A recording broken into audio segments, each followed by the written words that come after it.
Hello everyone, इस video में हम पढ़ेंगे एनसीईआरटी क्लास 10th हिस्ट्री का chapter 2 nationalist movement in Indo China. तो जो वियतनाम है उसको इंडिपेंडेंस मिल गई थी 1945 में फॉर्मल तौर पे कि भाई जो फ्रेंच ने बोल दिया था कि हम यहाँ से जा रहे हैं, बट एक्चुअल में जो वो इंडिपेंडेंट हो पाए वो लगभग 3 डिकेड्स के बाद हो पाए थे, मतलब लगभग 30 साल के बाद। एक डिकेड में 10 ईयर्स होते हैं और 20 साल बाद ही वो रिपब्लिक बन पाए थे। रिपब्लिक का मतलब है कि उस देश का जो देश रिपब्लिक होता है ना, उस देश का शासक जो होता है वो लोगों के द्वारा चुना गया होता है और उसी देश का होता है। तो जो नेशनलिस्ट मूवमेंट है इंडो चाइना में वो डेवलप हुई किस तरीके से, जैसे फ्रेंच ने आकर के उन पर कब्जा कर लिया था, फिर किस तरीके से जो फ्रेंच को उन लोगों ने अपने देश से बाहर निकाला, वही पूरी की पूरी नेशनलिस्ट मूवमेंट है। और वही हम इसमें पूरे पढ़ेंगे किस तरीके से जो एंटी इम्पीरियल मूवमेंट चली। एंटी इम्पीरियल का मतलब होता है, इम्पीरियलिज्म का मतलब होता है साम्राज्यवाद। जैसे साम्राज्य का मतलब होता है जैसे कि आप कई सारे देशों में अपना शासन चला ले, वो होता है आपका एक साम्राज्य। तो एंटी इम्पीरियलिज्म की मतलब भाई अपने देश में वापस जाओ, हम अपने देश को खुद चला सकते हैं, वो होता है एंटी इम्पीरियलिज्म। तो इस चैप्टर में हम पढ़ेंगे इंडो चाइना के बारे में। इंडो चाइना देखिए 3 कंट्रीज से मिलके बनता है, वियतनाम, कंबोडिया और लाओस। ये आप याद रखिएगा, काफ़ी इंपॉर्टेंट है। अब इसका फर्स्ट पार्ट है emerging from the shadow of China. तो जो वियतनाम का रीजन था, इंडो चाइना वाला जो रीजन, इसमें पहले कई बार क्या हुआ करता था, सदियों पहले जो कई बार इसमें जो चाइना के रूलर्स हुआ करते थे ना, उनका बहुत ज़्यादा इन्फ्लुएंस हुआ करता था। और इसी वजह से वियतनाम में चाइनीज़ कल्चर भी काफ़ी ज़्यादा डोमिनेंट है, मतलब चाइनीज़ कल्चर भी काफ़ी ज़्यादा लोगों द्वारा फॉलो किया जाता है। और ये जो वियतनाम है वो एंशियंट जो मेरीटाइम सिल्क रूट था उसका भी एक पार्ट हुआ करता था। देखिए जो सिल्क रूट था ना, वो एंशियंट टाइम में बहुत ज़्यादा फेमस था। सिल्क बहुत ज़्यादा फेमस था, सिल्क की इन्वेंशन चाइना में हुई थी। तो चाइना से सिल्क जो है वो पूरे दुनिया में एक्सपोर्ट किया जाता था, भेजा जाता था, और उसके रास्ते में वियतनाम भी पड़ता था। तो वहाँ से काफ़ी सारे लोग गए और इस वजह से सिल्क रूट की वजह से गुड्स आए, मतलब सामान आया, पीपल लोग आए और आइडियाज़ आए। तो काफ़ी सारे चाइनीज़ ओरिजिन के लोग भी वियतनाम में रहते हैं इस वजह से। तो इसीलिए जो है चाइना का इन्फ्लुएंस काफ़ी ज़्यादा रहा है सदियों से वियतनाम पर। तो काफ़ी ज़्यादा चाइनीज़ कल्चर को वियतनामीज़ फॉलो करते थे। वियतनामीज़ जो वियतनाम है वो बिल्कुल अलग देश भी बन गया, उसके बाद भी काफ़ी ज़्यादा चाइनीज़ इन्फ्लुएंस वहाँ पर देखा जाता था। अब वहाँ पे और भी काफ़ी सारे लोग रहते थे, जैसे कि नॉन वियतनामीज़, वियतनाम वाले एरिया में, जैसे कि यहाँ पे लिखा हुआ है खैमर कंबोडियंस। तो अब क्या होता है, अब आगे जो है कॉलोनियल डोमिनेशन एंड रेजिस्टेंस। तो पहले तो क्या था, चाइना का इन्फ्लुएंस था, मगर कोई इस तरीके की चीज़ नहीं थी कि भाई आपके कल्चर को दबाया जा रहा है, ये सब नहीं था। मगर फिर क्या हुआ, जब कॉलोनी बने ये जो वियतनाम है, जब वियतनाम का कॉलोनाइजेशन हुआ, कॉलोनाइजेशन का मतलब यही होता है कि गुलाम बना देना। जब वियतनाम को गुलाम बनाया गया फ्रेंच के द्वारा, तो उनके कल्चर को बहुत ज़्यादा अटैक किया गया, मतलब उनके कल्चर को बदलने की कोशिश की गई।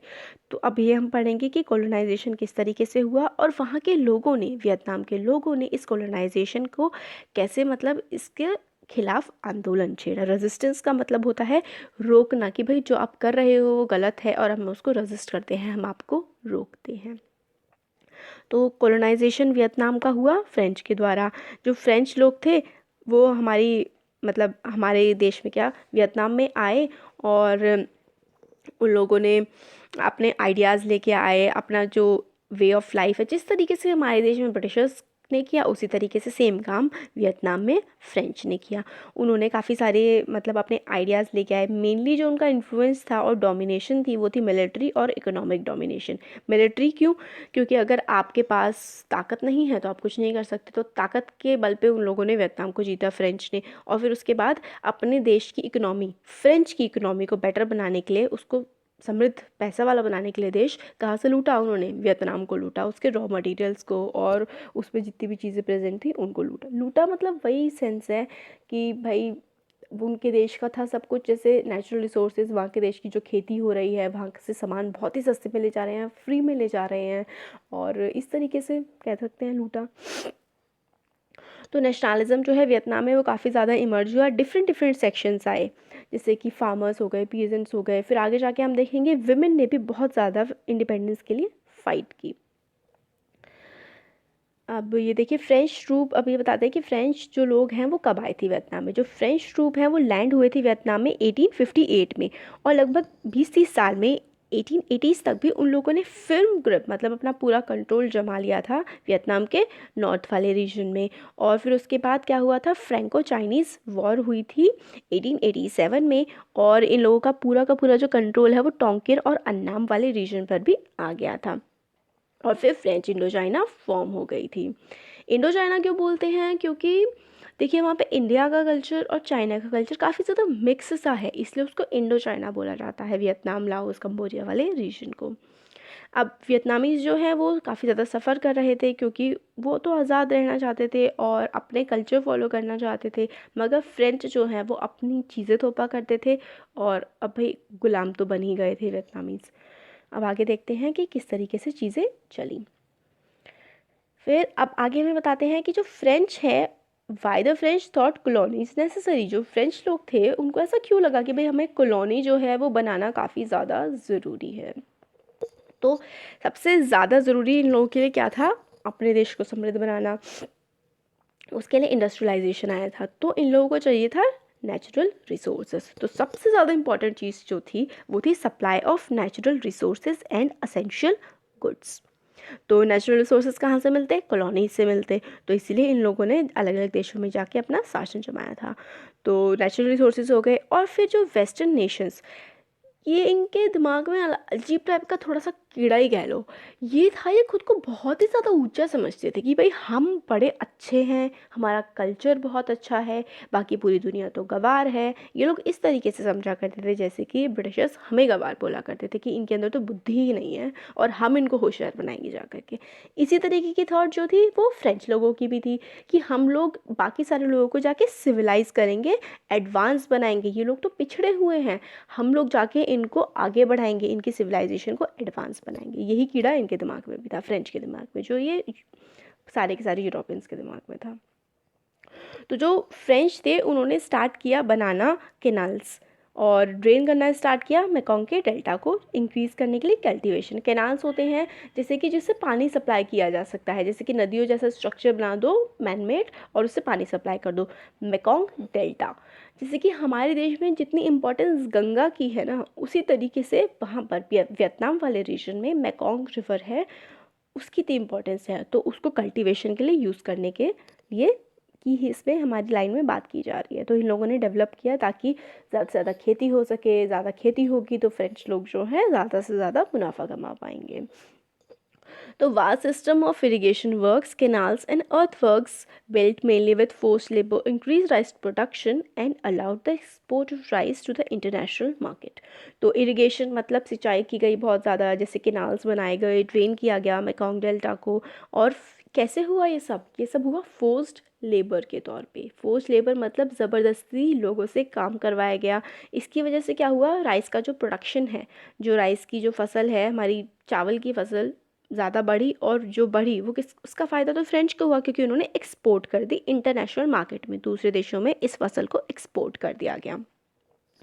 फिर हमें बताते हैं कि जो राइस कल्टीवेशन है वो 2,74,000 हेक्टेयर से जो था 1873 में टू 1.1 मिलियन हेक्टेयर्स हो गया 1900 में, और 2.2 मिलियन हेक्टेयर्स हो गया 1930 में। तो देखिए 1 मिलियन में होते हैं 10 लाख्स, तो 10 लाख से भी ज़्यादा हो गया, मतलब पहले लगभग 2-2.5 लाख हुआ करता था, फिर वो 10 लाख्स हो गया। फिर उसके बाद 1900 में कुछ ही सालों बाद 2.2 मतलब 2.2 मिलियन का मतलब होता है 20 लाख से भी ज़्यादा हो गया।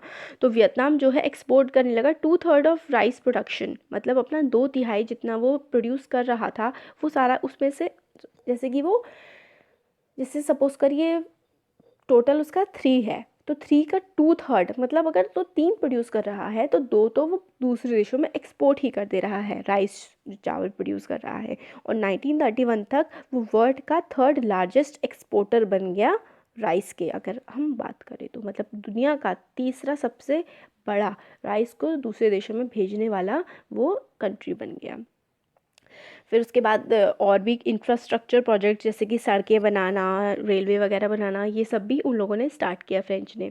किसके लिए, ट्रेड के लिए, अपना व्यापार हम अच्छे से कर सकें, इसलिए इसी वजह से फ्रेंच लोगों ने ये किया। हम मतलब फ्रेंच लोग। और मिलिट्री के गैरिसन्स बनाए, मतलब जहाँ पे मिलिट्री का सामान रखा जा सके, और इस तरीके से उन्होंने पूरा कंट्रोल जमाने की कोशिश की पूरे के पूरे रीजन पे। फिर construction of trans Indochina rail network. Trans Indochina, trans का मतलब होता है जो इंडो चाइना, पूरे के पूरे इंडो चाइना को जो कवर करे, इस तरीके का उन्होंने रेलवे नेटवर्क बनाया जो साउथ और नॉर्दर्न पार्ट के वियतनाम को जो है कनेक्ट करे, और जो चाइना से भी काफ़ी से मिला हुआ भी हो, मतलब चाइना तक भी वो रेल जो लिंक है वो पहुंच रहा था। फाइनल लिंक जो है वो यूनान इन चाइना में कंप्लीट हुआ 1910 में। सेकंड लाइन जो है वो बिल्ड की गई, लिंकिंग को मतलब वियतनाम को थाईलैंड से लिंक कर दिया गया। पहले थाईलैंड को सियाम बोला जाता था, और जो जाता था कंबोडिया की कैपिटल फेनुम फेना से।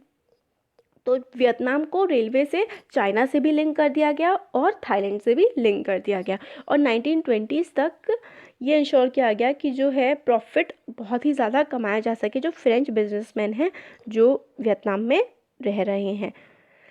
इस तरीके से और भी ज़्यादा इंफ्रास्ट्रक्चर डेवलप किया गया, रोड्स, रेलवेज़, कैनाल्स और ये सब चीज़ें बनाई गई ताकि ज़्यादा से ज़्यादा मुनाफा कमाया जा सके।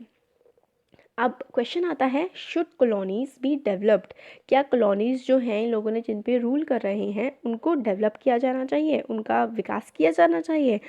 तो हर कोई ये अग्री करता था कि कॉलोनीज़ जो हैं उनका यही काम है कि वो सर्व करे इंटरेस्ट मदर कंट्री को। मदर कंट्री कौन हो इस केस में? फ्रेंच। और उसका ही जो भी काम हो वियतनाम में वो इस तरीके से होना चाहिए कि फ़ायदा फ्रेंच का हो। ये एक कॉलोनी का पर्पस हुआ करता था। तो किस तरीके से, तो ये पॉल बर्नार्ड बोलते हैं, इन्फ्लुएंशियल राइटर, पॉलिसी मेकर, वो ये बिलीव करते थे मतलब कि economies of colonies needed to be developed. मतलब जो इकोनॉमी है, इकोनॉमी मतलब जो होता है, अब बताती हूँ। जैसे कि आप ये देखिए, इंडियन इकोनॉमी आप सुनते होंगे, तो हमारे देश की जो इकोनॉमी है वो ट्रिलियंस डॉलर्स की इकोनॉमी है ना। हाँ, तो देखिए किसी भी देश की पैसे से रिलेटेड कंडीशन कैसी है, वही होती है उस देश की इकोनॉमिक कंडीशन या फिर उस देश की इकोनॉमी। तो कुछ जो लोग हैं वो यही मानते थे कि जो कॉलोनीज़ हैं उनको डेवलप किया जाना चाहिए ताकि वो जो मदर कंट्री है उसके पर्पस को सर्व कर सके।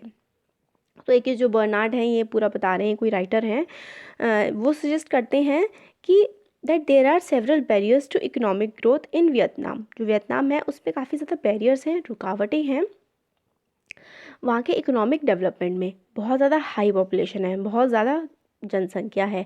एग्रीकल्चर की जो प्रोडक्टिविटी है वो काफ़ी ज़्यादा लो है, मतलब जो जितना लैंड पे जितना एग्रीकल्चर होना चाहिए उतना नहीं होता है। और बहुत ज़्यादा इनडेप्ट हैं लोग, कर्ज़े में हैं, जो पीजेंट हैं, किसान हैं, वो काफ़ी ज़्यादा कर्ज़े में हैं। और पॉवर्टी, गरीबी बहुत ज़्यादा है। तो ये सारी की सारी चीज़ें हैं, तो उनको एग्रीकल्चर का प्रोडक्शन इंक्रीज़ करना चाहिए, लैंड रिफॉर्म्स लाने चाहिए। कि लैंड रिफॉर्म्स होता है जैसे हर कंट्री में वेरी कर सकता है, मतलब लैंड की कंडीशन को इम्प्रूव करना, वो होता है एक तरह से लैंड रिफॉर्म। जैसे कि जापान में हुआ था, इस तरीके से बताया जाता है कि वहाँ पे however this could not ensure sufficient employment as the experience of Japan showed industrialization would be essential to create more jobs। तो कहते हैं एग्रीकल्चर की प्रोडक्टिविटी तो बढ़ाओ मगर इंडस्ट्रीज़ भी लगाओ। जब तक इंडस्ट्रीज़ नहीं लगाओगे तब तक जो है जॉब्स नहीं क्रिएट होंगी, और जॉब्स नहीं क्रिएट होंगी तो इकोनॉमी नहीं बढ़ पाएगी। अब साइड में हमें दिया गया है एक कीवर्ड, इंडेंचर्ड लेबर। तो इंडेंचर्ड लेबर फॉर्मली यूज़ किया जाता था प्लांटेशंस के लिए। जैसे कि जो कॉलोनीज़ होती थी ना, जो कॉलोनाइजर्स होते थे, जैसे इस केस में फ्रेंच है, तो वो कॉलोनी के लोगों को किसी दूसरे देश में काम करने के लिए भेज दिया करते थे। तो वही होते थे इंडेंजर्ड लेबर्स, कॉन्ट्रैक्ट बेसिस भेजा करते थे। और कुछ ज़्यादा बहुत ही मतलब एक तरह से देखा जाए तो बहुत ही बुरी कंडीशंस में उनको रखा करते थे। तो वियतनाम जो है वो प्राइमरीली क्या था कि वहाँ पे राइस का कल्टीवेशन होता था, और फिर रबर प्लांटेशन जो है वो भी स्टार्ट कर दिए गए थे वहाँ पर। तो रबर प्लांटेशन मतलब रबर की खेती हुआ करती थी जो फ्रेंच कंट्रोल किया करते थे, या फिर स्मॉल वियतनामीज एलीट, या फिर जो छोटे छोटे से जो वियतनाम के कुछ अमीर लोग होते थे वो लोग। रेल पोर्ट फैसिलिटी को भी सेटअप किया गया एक सर्विस सेक्टर के तौर पे, मतलब जैसे रेलवे बनाए गए, पोर्ट्स बनाए गए सामान को एक्सपोर्ट करने के लिए। इंडेंचर्ड लेबर जो हैं वो भी रबर प्लांटेशन में लगाए गए, वाइडली यूज़ किए गए। तो French contrary to what Bernard would have liked it little to industrialize the economy in the rural areas. Landlordism spread and the standard of living declined. तो इंडस्ट्रियलाइजेशन तो हुआ नहीं वियतनाम का, और लैंडलॉर्डिज़म मतलब होता है इसका, जो रूरल एरियाज़ हैं, जो गांव वाला रीजन है, वहाँ पर जो लैंड लॉर्ड्स मतलब जिनकी ज़मीन हुआ करती थी वो और भी ज़्यादा पावरफुल हो गए, और इसी तरीके से वहाँ पे पूरा जो जब तक फ्रेंच रहे तो कंडीशन वहाँ की इसी तरीके की ख़राब रही। अब क्या है, डायलेमा ऑफ कॉलोनियल एजुकेशन। अब कॉलोनियल एजुकेशन का भी एक डायलेमा था। वो क्या था कि भाई हम इनको एजुकेशन कैसे दें, जो जिन लोगों पे हम शासन कर रहे हैं वो हम लोग को कैसे सिविलाइज करेंगे। तो सिविलाइजेशन का मिशन भी था ना कि हम लोग, ये लोग तो गंवार हैं, हम लोग इनको अच्छा बनाएंगे, तो वो मिशन भी ये लोग लेकर के आए थे।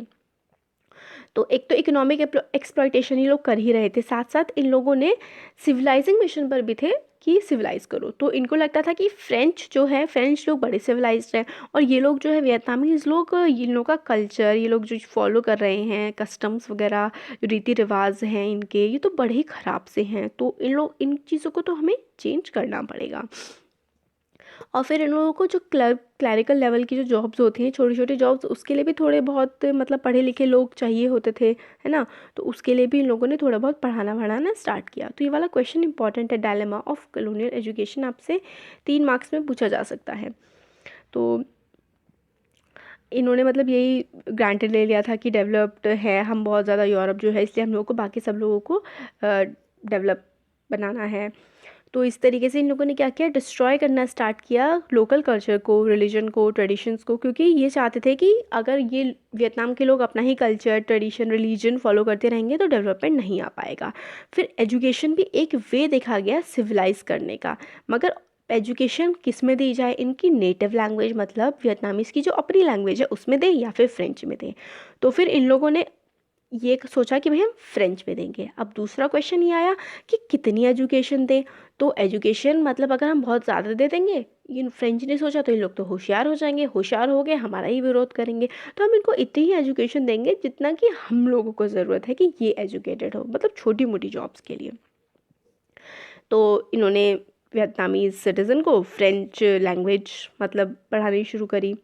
फिर फ्रेंच लैंग्वेज पढ़ानी शुरू करी, तो फिर डर लगने लगा कि भाई ये ज़्यादा पढ़े हुए हो गए तो हमारी जॉब खा जाएंगे। तो इसलिए इन लोगों ने बहुत ही कम एजुकेशन दी, और जो भी दी वो दी फ्रेंच में। और वियतनामीज़ को जॉब्स ना मिल पाएँ, ये भी इन लोगों ने इंश्योर करने की कोशिश की। तो मतलब आधी अधूरी सी इन लोगों को शिक्षा दी गई।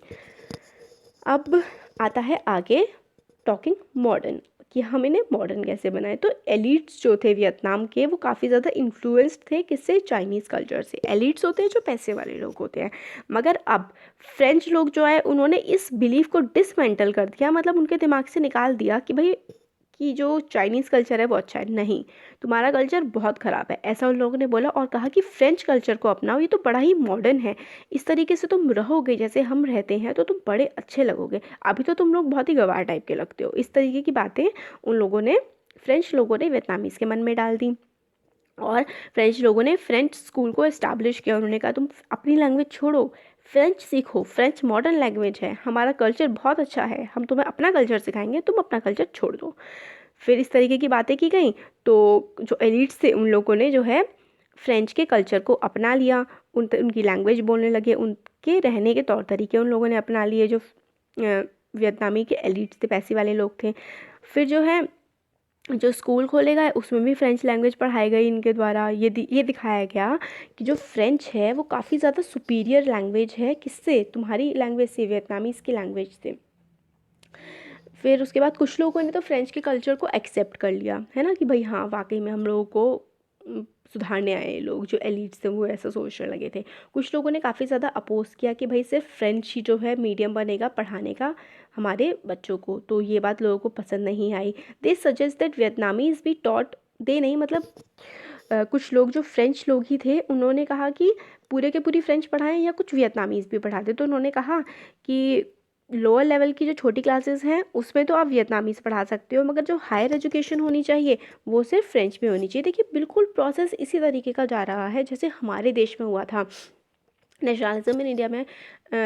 में आप पढ़ेंगे 8th क्लास में, आप पढ़ के आए हैं कि किस तरीके से जो एजुकेशन है उस पर बातें चली थी, वुड्स डिस्पैच और मैकॉले मिनट, और कैसी एजुकेशन होनी चाहिए वर्नाकुलर लैंग्वेज मतलब लोकल लैंग्वेज में या इंग्लिश में। तो इसी तरीके की बात हमारे इंडो चाइना वियतनाम में भी चल रही है। फ्रेंच भी ऐसे सोच रहे हैं कि हम अब फ्रेंच में पूरा का पूरा पढ़ा दें, कि छोटी क्लासेस में इनके लैंग्वेज में पढ़ाएं, बड़ी क्लासेस में तो फ्रेंच में ही पढ़ाना है। ये सारी की सारी बातें चल रही थी।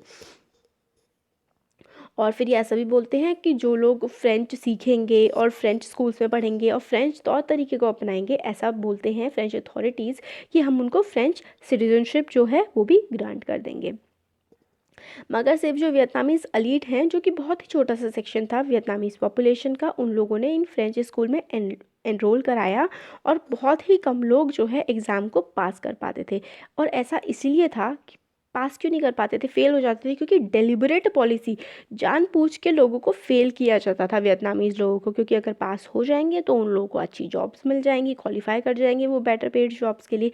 तो इसमें हमें बताते हैं कि 2/3 ऑफ स्टूडेंट्स जो हैं वो तो फेल हो ही जाया करते थे। तो 1925 में 17 मिलियन लोगों ने एग्ज़ाम दिया था, और 17 मिलियन का मतलब 10,70,000, हाँ 17 मिलियन, अरे बाप रे, इतने सारे लोगों में से सिर्फ और सिर्फ 400 लोग ही पास हो पाए थे। तो देख लीजिए आप कितनी बुरी हालत क्या थी, वो लोग डेलिबरेटली फेल करते थे। और जो स्कूल की टेक्स्ट बुक थी, जो स्कूल की किताबें थीं, उसमें ग्लोरीफाई किया गया था, मतलब बोला गया था कि फ्रेंच जो है वो लोग तो फ्रेंच कल्चर बड़ा ही अच्छा है, और जो फ्रेंच कोलोनाइजेशन है वो बिल्कुल सही है, वियतनामीज़ लोग तो बैकवर्ड हैं, वो अपने आप को रूल नहीं कर सकते, इंटेलेक्चुअल नहीं है, उनके दिमाग में अपने दिमाग से काम नहीं कर सकते, वो तो सिर्फ कॉपी कर सकते हैं, मतलब जो फ्रेंच लोग बोलेंगे उस काम को सिर्फ कॉपी कर सकते हैं। तो यही सारी की सारी चीज़ें सिखाई जा रही थी स्कूल में। मगर स्कूल के बच्चे जो हैं और लोग इस बात को बिल्कुल पसंद नहीं कर रहे थे कि ये लोग तो क्या कर रहे हैं, मतलब हम लोगों को बच्चों के दिमाग में ऐसी ऐसी बातें डाल रहे हैं। तो काफ़ी ज़्यादा इन चीज़ों का विरोध भी हुआ था। तो बस आगे इसमें यही है कि वो फालतू की बातें करते हैं कि ये आप लोग वियतनामीज़ को बोलते हैं कि आप तो स्किल्ड कॉपिस्ट हो सकते हो, मगर आपके पास आइडियाज़ नहीं हैं, और ये सारी की सारी बातें। तो since the establishment of French rule, Vietnamese peasant no longer lives in constant terror of pirates. Calm is complete and the peasant can work with a good heart. तो इस तरीके की बातें इसमें करते हैं कि फ्रेंच रूल जब तक रहेगा आपको किसी से डरने की ज़रूरत नहीं है, आप आराम से रह सकते हैं, आराम से अपना काम कर सकते हैं। ये सारी फालतू की बातें स्कूल में ये लोग फ्रेंच लोग सिखाया करते थे वियतनामीज़ को अपना रूल को जस्टिफाई करने के लिए। अब लुकिंग मॉडर्न, ये देखिए यहाँ पे जो पिक्चर दिखाई गई है, इसमें एक मोक किया गया है, मजाक उड़ाया गया है। कैसे कि मतलब टोंगन फ्री स्कूल जो स्टार्ट किया गया था 1907 में, उसमें ना वेस्टर्न स्टाइल ऑफ एजुकेशन सिखाई जाती थी, वेस्टर्न स्टाइल में पढ़ाया जाता था, एजुकेशन दी जाती थी साइंस में, हाइजीन में, और सब कुछ होता था फ्रेंच में। तो फ्रेंच अगर आपको और ज़्यादा पढ़नी है तो इवनिंग क्लासेस में आपको उसके लिए अलग से इन सब चीज़ों के लिए पे करना पड़ेगा, साइंस हाइजीन वगैरह के लिए। तो इसमें वेस्टर्न आइडियाज़ को सिखाया जाता था कि आप इस तरीके से कपड़े पहनो और वियतनामीज़ कल्चर को छोड़ दो। तो लोगों को ये सारी चीज़ें पसंद नहीं आती थी, कुछ वियतनामीज़ एलीट को तो अच्छी लगा करती थी, बट सबको नहीं लगती थी। तो इसमें क्या हुआ, उन्होंने एनकरेज किया कि वेस्टर्न स्टाइल को अपनाओ। ये सारी की सारी चीज़ें बताई गई हैं कि जो लॉन्ग हेयर्स आप लोग रखते हो वियतनामीज़ लोग, ये बिल्कुल ही अच्छी बात नहीं है, इसको छोड़ दो। लोगों ने तो ना, फ्रेंच लोगों ने हेयर कटिंग की जो है वो चैंट ही बना लिया था। इसमें आगे पढ़ सकते हैं, com in the left hand, scissors in the right, और चिप चिप चिप जो भी है ये सब आप पढ़ सकते हैं। एक पोएम से बना दी थी कि भाई आपके लंबे बाल हैं, ये ख़राब हैं, और इन लंबे बालों को काटो, और भैया सिविलाइज तरीके से रहो। इस तरीके की फ्रेंच लोग बातें किया करते थे। अब रेजिस्टेंस इन स्कूल, कि स्कूल में लोगों ने किस तरीके से, लोगों ने, टीचर्स ने, बच्चों ने किस तरीके से विरोध किया। तो जो टीचर्स और स्टूडेंट हैं वो did not blindly follow the curriculum, उन्होंने मतलब जो सिलेबस बनाया गया था, बच्चों ने, टीचर्स ने बिल्कुल आंख बंद करके उसको फॉलो नहीं कर लिया था। कई बार उसका अपोजिशन भी हुआ करता था, और कई बार साइलेंट रेजिस्टेंस हुआ करता था, बिना कुछ कहे उसका विरोध किया जाता था। वियतनामीज टीचर, लोकल टीचर जो थे, जो वियतनाम के ही लोग थे, वो लोअर क्लासेस में काफ़ी ज़्यादा पढ़ाया करते थे, मगर काफ़ी ज़्यादा डिफ़िकल्ट हो गया था पढ़ा पाना, क्योंकि टीचिंग जो थी वो काफ़ी ज़्यादा मॉडिफाई कर दी गई थी फ्रेंच ने अपने अकॉर्डिंग, फ्रेंच लोगों ने। फिर 1926 का एक किस्सा बताते हैं सैगॉन नेटिव गर्ल्स स्कूल का। तो उसमें एक वियतनामीज़ गर्ल थी, वो फ्रंट सीट पे आके बैठ गई, तो उससे कहा गया कि तुम उठ करके पीछे जा करके बैठो। और जो फ्रेंच स्टूडेंट था, कुछ फ्रेंच लोग भी वहाँ पर रहा करते थे ना, अब रहेंगे नहीं तो शासन कैसे चलाएंगे, तो रहते थे, उनके बच्चे वहीं पर पढ़ा करते थे। तो एक फ्रेंच लड़की, एक फ्रेंच बच्चा जो है वो आकर के आगे बैठने को कहा गया उससे, और जो वियतनाम की बच्ची थी उससे पीछे जाने को कहा। तो उस बच्ची ने मना कर दिया कि मैं पीछे जा करके नहीं बैठूंगी। तो ये बात प्रिंसिपल तक पहुंच गई, जो खुद एक फ्रेंच था वो प्रिंसिपल भी। और इस बात से उस लड़की को स्कूल से निकाल दिया गया, उस वियतनामीज़ लड़की को। और स्टूडेंट्स को इस वजह से काफ़ी ज़्यादा गुस्सा आ गया, उन्होंने प्रोटेस्ट किया, और फिर उस लड़की को मतलब वापस ले लिया गया कि ये कहकर, मगर बाकी सारे स्टूडेंट्स को वार्न किया गया कि मैं मतलब उसके प्रिंसिपल ने बोला कि इसमें सारे के सारे वियतनामीज़ को अपने पैरों के नीचे दबा दूंगा। इस तरीके की बातें बोली गई। और मतलब ये इससे ये बताया जाता है इस इंसिडेंट से कि किस तरीके से मतलब लोग, वियतनामीज़ लोग जो हैं वो फ्रेंच को अपोज कर रहे थे, उनकी पॉलिसीज़ को नकार रहे थे। फिर और आगे जाके बताते हैं, एग्जाम्पल देते हैं, elsewhere students fought against colonial governments efforts to prevent the Vietnamese from qualifying for white collar jobs. तो किस तरीके से, जैसे हम लोगों ने देखा, फेल कर देते थे तो अब अच्छी जॉब्स ताकि वो ना ले पाए। तो इसकी वजह से क्या हुआ, पेट्रियाटिक फीलिंग्स आ गई कि भाई अगर ये लोग यहाँ रहेंगे तो ना ही हम एजुकेट हो पाएंगे और ना ही हमें जॉब्स मिल पाएंगी, ना ही हमारी सोसाइटी को हम कोई बेनिफिट पहुँचा पाएंगे। तो इस तरीके से क्या हुआ, लोगों में गुस्सा बढ़ता गया और इन लोगों के खिलाफ प्रोटेस्ट की जो आग है वो भी काफ़ी ज़्यादा बढ़ती गई। तो स्टूडेंट्स में काफ़ी ज़्यादा मतलब रिवॉल्यूशन की फीलिंग आ रही थी कि हमारे साथ गलत हो रहा है। तो स्कूल जो है वो काफ़ी ज़्यादा इंपॉर्टेंट जगह बन गए पॉलिटिकल और कल्चरल बैटल्स का। किस तरीके से पॉलिटिकल कल्चरल बैटल, कैसे, जैसे उस बच्ची ने रिवोल्ट किया था कि मैं पीछे जा करके नहीं बैठूंगी, तो ये एक तरीके की बैटल ही तो है। फिर सारे के सारे जो वियतनामीज स्टूडेंट हैं उस बच्ची के साथ हो गए थे। तो और कल्चरल मतलब कि आप हमारे कल्चर को बर्बाद कर रहे हैं, कि फ्रेंच हमें सिखा रहे हैं सिर्फ और सिर्फ, वो हमारे कल्चर को ख़राब कह रहे हैं। तो इस तरीके से पॉलिटिकल और कल्चरल बैटल स्कूल्स में ही स्टार्ट सी हो गई थी एक तरह से देखा जाए तो। और फ्रेंच चाहते थे to strengthen their rule in Vietnam through the control of education. तो फ्रेंच सोच रहे थे हम अपना जो कंट्रोल है वियतनाम में पूरा बढ़ा लेंगे अगर हम अपना जो ये जो एजुकेशन है इसको कंट्रोल कर लेंगे। उन्होंने वैल्यूज़, नॉर्म्स, लोगों के देखने का तरीका बदलने की कोशिश की, ये दिखाना चाहा कि फ्रेंच सिविलाइजेशन तो बहुत बड़ी है, वियतनामीज़ तो बहुत छोटे हैं, वियतनामीज़ के पास दिमाग नहीं होता, वो सिर्फ कॉपी कर सकते हैं। ये सारी की सारी चीज़ें बताई गई कि मास्टर सेफ की मेंटालिटी बनाई गई कि फ्रेंच लोग मास्टर हैं, मतलब मालिक हैं, और स्लेव है कौन, स्लेव है वियतनामीज पीपल, स्लेव मतलब गुलाम है। ये सारी की सारी मेंटालिटी बनाई गई। फिर बैटल जो अगेंस्ट, लड़ाई जो थी अगेंस्ट फ्रेंच एजुकेशन की, वो एक तरीके से पूरी की पूरी इंडिपेंडेंस की जो लड़ाई थी उसका पार्ट बन गया कि वियतनामीज एजुकेशन भी गलत है। अब आगे वाले जो पार्ट हैं वो हम नेक्स्ट वीडियोस में देखेंगे। Thank you so much.